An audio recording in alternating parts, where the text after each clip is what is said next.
Oke guys, selamat malam kawan semuanya. Jadi kita mau ngebahas salah satu koin yang paling banyak kalian request ya. Yang mana koin ini tuh salah satu koin yang sempat hype tetapi kemudian tenggelam seiring dengan harganya yang ikut turun sekarang ya. Jadi kita mau bahas mengenai radio Caca ya, Raca. Jadi emang guys, seperti yang kalian lihat di teknikalannya seperti di sini ya, ini udah turun cukup dalam ya, sekitaran hampir 80% ya. Jadi kita akan mencari tahu apakah ini masih bisa breakout, apakah masih ada potensi buat naik lagi seperti masa kejayaan dulu pas akhir 2021. Nah, kita akan mencari tahu semuanya di sini ya. Dan juga kita akan bahas dari sisi fundamentalnya, updateannya ya, karena kita dulu udah pernah bahas juga. Nah, jadi kita akan melihat nih kemajuan apa yang sudah ada sekarang pada Raca ini ya di tahun 2022 ini. Nah, selain nanti Raca, kita akan bahas juga mengenai koin pom-pom Indodax yang pam itu hampir 90% tadi siang ya.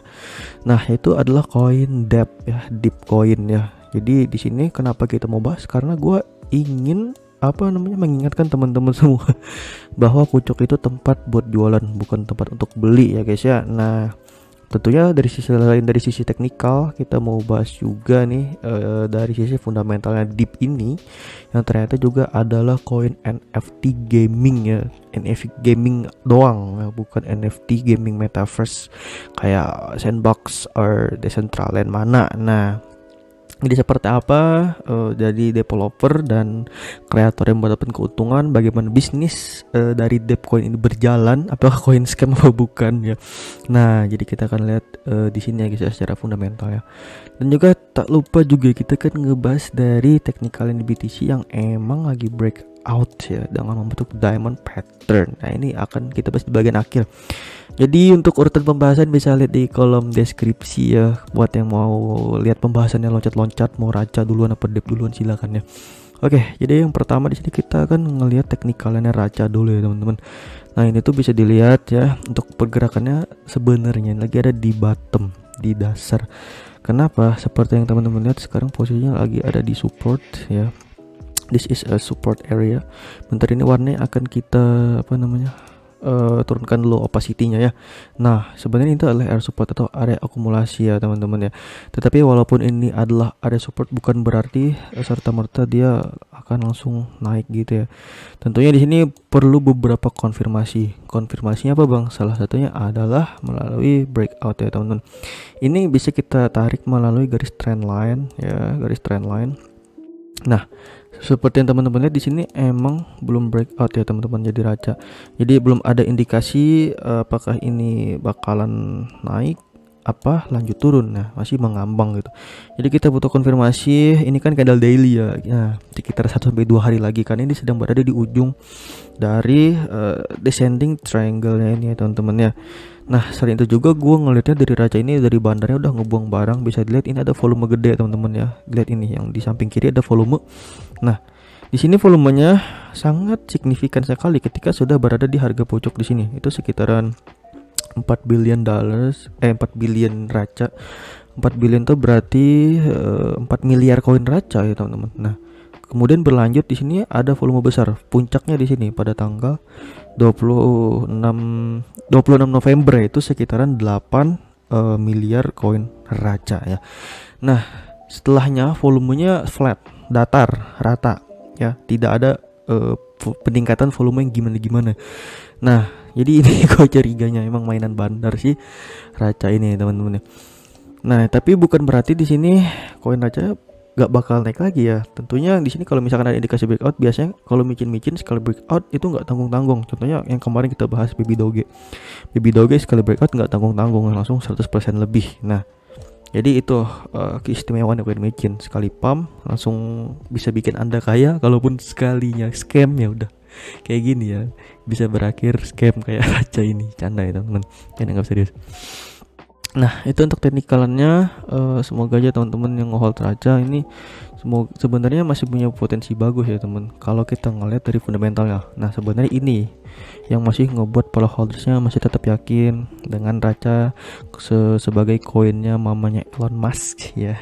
Embel-embelnya. Nah, di sini untuk programnya seperti yang teman lihat, untuk andalannya di sini ada Metamon sama USM Metaverse.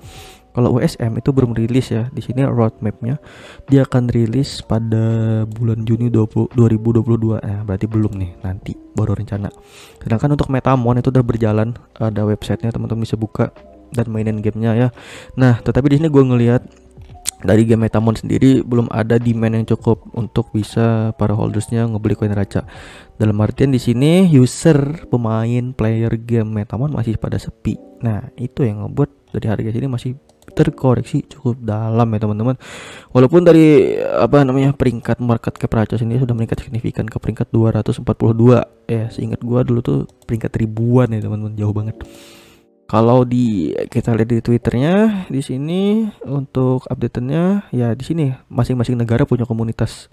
Sini Radio Caca bisa follow Radio Caca Indonesia, kemudian Turki, kemudian macam-macam ya. Terus Now Payments. Nah, dari segi update dan developer juga masih aktif sih dari Radio Caca ini ya. Jadi nggak totally rug pull or scam ya. Cuman dari sisi teknikal ya emang lagi terkoreksi aja gitu ya teman-teman ya. Nah, jadi itu kesimpulan buat raca, buat holders atau buat aja gitu. Nah, untuk yang mau beli, tunggu sampai ada indikasi backup baru ambil posisi buy. Untuk sekarang belum sih, gue belum rekomendasi buy sekarang ya. Kalaupun mau buy ya dikit-dikit aja lo test drive istilahnya. Jangan langsung all in full margin ya, jangan gitu ya.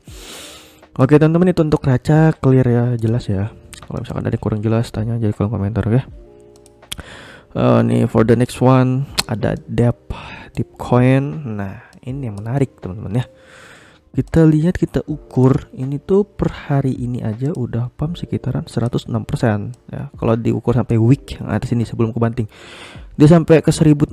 Sekarang harganya di 830 ya teman-teman. Secara kumulatif sejak 4 hari lalu itu 173%. Nah, jadi teman-teman kalau ngeliat koin kayak gini, saran gua santuy aja, kalem aja ya, jangan merasa ketinggalan kereta. Kan itu bahaya banget, bisa ngakibatin FOMO yang berakhir kalian all in gak jelas di harga pucuk ya. Itu yang bahaya ya teman-teman ya. Nah, ini kalau kita ini ya, kita analisa, kita breakdown gimana harga bisa terbentuk harga sekarang ya. Kita lihat di sini kemarin itu terbentuk emang falling wedge. Falling wedge itu berbentuk ujungnya ini teman-teman ya, tetapi menghadap ke bawah dan ujungnya ini lancip. Nah, setelah dia breakout langsung membentuk pergerakan yang impulsif. Ini yang gue maksud ketika koin itu breakout, terutama di candle daily, langsung membentuk pergerakan yang impulsif. Itu artinya yang pergerakan yang tinggi gitu ya, pergerakan yang membentuk tiang hijau panjang, nah ataupun tiang merah yang panjang. Itu ya pergerakan yang ekstrim ya teman-teman ya. Nah, termasuk juga koin raca ini belum ada breakout, maka kita harus wait and see. Sedangkan untuk yang udah terjadi kayak gini ya udah santai aja, kalemin aja ya. Kalau kita ngeliat pattern sebelumnya juga, ini biasanya setelah kenaikan langsung kebanting lagi. Nah, kalau untuk candle daily-nya tak kebanting sih, bentar. Ini kita lihat di candle 1 jam. Nah, teman-teman ya, setelah mencapai harga pucuk langsung kebanting. Padahal kalau kita lihat BTC, malah BTC naik dia turun. Jadi kebalikan ya teman-teman ya. Bentar, ini ada yang entry nggak sih kalian di dep? Kalau ada berarti ini udah minus sekitaran 20% ya. Sebenarnya cukup dalam ya teman-teman. Sebenarnya gue punya strategi sih buat entry di koin kayak gini ya. Strateginya itu misalkan udah terbentuk swing, ini kan turun ya teman-teman ya. Jadi misalkan dia udah turun di sini nih misal. Kemudian dia membentuk swing kayak gini. Swing itu adalah area pantulan atau area reversal. Ini nggak jelas gambarnya, bentar. Kita perbaikin dulu. Nah, di sini misalkan dia udah terbentuk reversal kayak gini, nah bisa entry, tapi teman-teman wajib set stop loss. Stop lossnya di mana ya? Di sekitaran di bawah swing tersebut. Ini adalah area toleransi. Memang agak ekstrim ya teman-teman. Ini salah satu strategi biar nggak nyangkut berbulan-bulan di koin yang lagi pom-pom. Wajib banget set yang namanya cut loss, stop loss ya. Jadi istilahnya itu kayak risiko itu emang lebih tinggi nanggungnya kalau misalkan kita entry di koin-koin kayak gini yang lagi ngepam ya. Nah, misalkan kita ngeliat ada Fibo 0,5, Fibo 0,618. Jadi emang bisa ngeset ngeset antrian di situ, kemudian antrian stop lossnya juga dipasang gitu. Kalau di Binance ada, kalau di Indodax bisanya stop limit sih. Nah, itu salah satu kekurangannya dari Indodax ya teman-teman ya. Mungkin cukup clear ya untuk dari teknikalnya dep. Jadi kita akan bahas fundanya dulu nih ya, fundamentalnya dep. Jadi dari dev ini emang adalah koin gaming ya teman-teman ya. Koin gaming di sini ada 3 program kerja utama. Sorry, ada 3 layanan utama dari Depcoin. Jadi yang pertama ada play mining. Jadi platform yang mana kamu bisa mendapat hadiah kalau atas kamu bermain game dan manga. Nah, kemudian di sini ada NFT marketplace, pasar NFT ya. Kemudian ada Depcoin sebagai mata uang dalam semua ekosistem programnya mereka ini ya. Nah, untuk produknya sendiri, layanan gamenya ini ada yang namanya Job Tribes ya. Job Tribes itu ini websitenya teman-teman ya, berupa game. Jadi kalian bisa memainkan game ini gitu ya. Seperti judulnya di sini, make your game a profession and earn money ya. Tapi kayaknya nggak perlu berharap banyak kalian bakal dapat banyak duit dari game pay to earn ya, karena biasanya tuh yang diuntungkan adalah player yang awal. Kalau player yang late majority atau player yang masuknya di akhir-akhir itu kurang dapat benefit ya, kayak sedikit berbau ponzi sebenarnya, jujur-jujuran aja. Nah, terus selanjutnya di sini ada partners ya teman-teman. Partnernya di sini ada Indodax. Waduh, Indodax ternyata berpartner sama Depcoin ya. Jadi memang menurut gue ini Indodax yang ngepam harganya. Oke, terus selanjutnya di sini untuk program utama mereka tadi ya, kan ada play mining ya teman-teman ya, yaitu economic society yang mana orang-orang bisa menikmati hidup. Waduh. Terus di sini kita lihat gambarnya langsung, yang ini akan kita zoom in. Nah, jadi untuk memahami bagaimana skema bisnis Dep ini bekerja, kita fokus ke angka utamanya ini yang besar ya. Jadi yang pertama ada DEA Bank, yaitu Depcoin Publication and Administration. Jadi ini tuh didistribusikan Depcoinnya ke games dan manga, yaitu melalui game Job Tribes dan manganya ini. Manga ini menurut gue belum jalan karena emang belum ada publikasi ya. Nah, terus di sini poin ketiganya ada digital art action ya. Ini menurut gue tuh adalah NFT marketplace ya. Jadi ini tuh masuknya ke pasar yang bisa asetnya tuh dibeli oleh player ya. Misalkan nih kayak NFT Gozali kemarin lah istilahnya. Jadi kalau ada orang yang ngebeli, berharap ada orang yang akan ngebeli karya tersebut dengan harga yang lebih tinggi lagi ya gitu. Terus ini yang keempat nih. Nah, yang keempat ada play miner not paying for items, kemudian paying for items.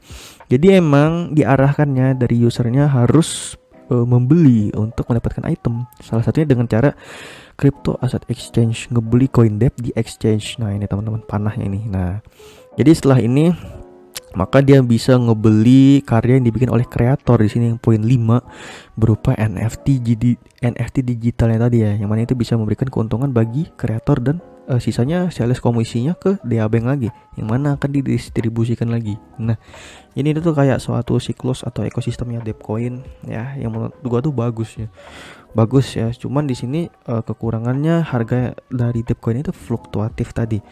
Jadi misalkan nih gamenya udah sepi ya udah ditinggalin gitu. Jadi ini tuh kayak game yang bisa dibilang hype sesaat ya, kalau misalkan dari programnya sendiri nggak dijalankan dengan baik. Contohnya aja aksi AXS ya, aksi Infinity. Sebagus-bagusnya koin pasti bisa koreksi juga. Nah, termasuk ini Dep, walaupun programnya bagus ya. Jadi yang mau gua tekankan ya, namanya koin pasti bisa koreksi ya teman-teman. Maksudnya bisa turun harganya. Sekelas AXS aja itu bisa terkoreksi cukup dalam, dari $150 ke $70, itu sekitaran 50%. Kalian bayangin, apalagi sekelas Dep yang market cap-nya belum bisa setara dengan AXS. Nah, jadi itu ya teman-teman ya. Untuk fundamental dan teknikalnya Dep udah clear ya gua rasa sampai sini. Terus di sini untuk teknikalnya di BTC nih, waduh ngacung banget sumpah. Ya. Bentar ya, ini kita buka Telegram dulu karena kita ada nginfoin di VIP Class yang tadi ya. Nah, ini ya teman-teman, di VIP Class tepatnya jam berapa nih? Jam 12.22 sebelum harga yang ngepam ya. Itu di harga 41.800 ya. Ini diamond pattern, kita identify ada pattern itu. Ini diamond bottom ya, bisa dibilang adalah suatu pattern yang langka ya teman-teman ya. Jadi ini kita katakan kalau invalid kalau breakdown garis trennya ya. Ini kita up juga ke grup utama. Terus updateannya di sini teman-teman lihat, waduh ya, updateannya mending kita langsung lihat di sininya aja langsung ya. Nah, ini akan kita breakdown ya teman-teman patternnya biar kalian bisa ngerti juga.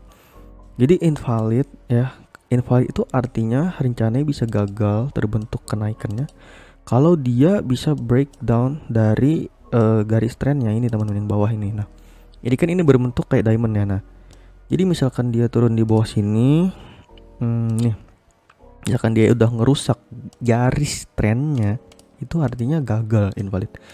Nah, tapi di sini kita ngelihat ternyata ada breakout dari sini. Nah, maka berarti patternnya itu valid ya. Valid dalam artian sukses terjadi ya teman-teman ya. Nah, tapi di sini yang perlu dicatat ini kan pattern yang terjadi dalam time frame kecil ya, yang mana menggambarkan pergerakan harga dalam skala yang mikro, dalam beberapa jam saja. Nah, bagaimana kalau kita lihat time frame yang lebih besar di time frame daily? Nah, ini teman-teman untuk time frame daily-nya tadi udah kita info juga di VV Class, yaitu ada apakah kita bisa gas long karena daily breakout plus bullish engulfing. Nah, gimana tuh bang daily breakout ya? Daily breakout itu kalau kita tarik garis trend line di sini, nah ya, garis trend line yang mana menghubungkan harga yang berada di swingnya atas. Nah, kemudian di sini kita bikin supportnya guys, supportnya itu ya di area sini tadi ya.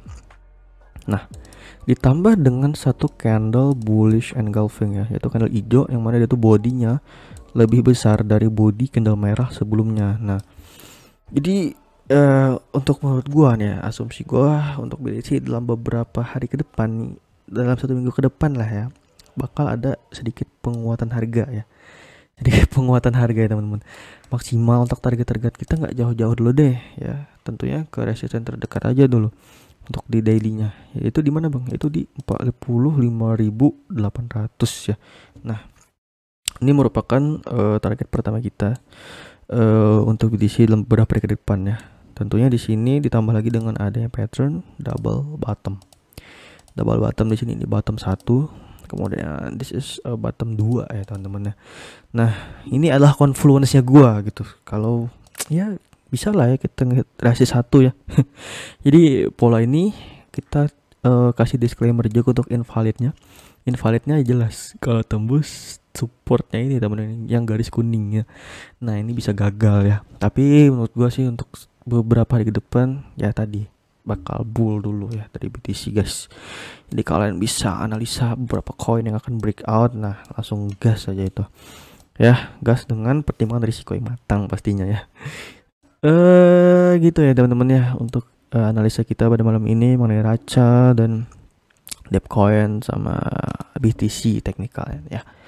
Oke, jadi kita akan ketemu besok lagi dan pembahasan yang menurut gua perlu gue sampaikan pada kalian ya. Oke, jadi segitu aja guys. See you next video. Bye bye.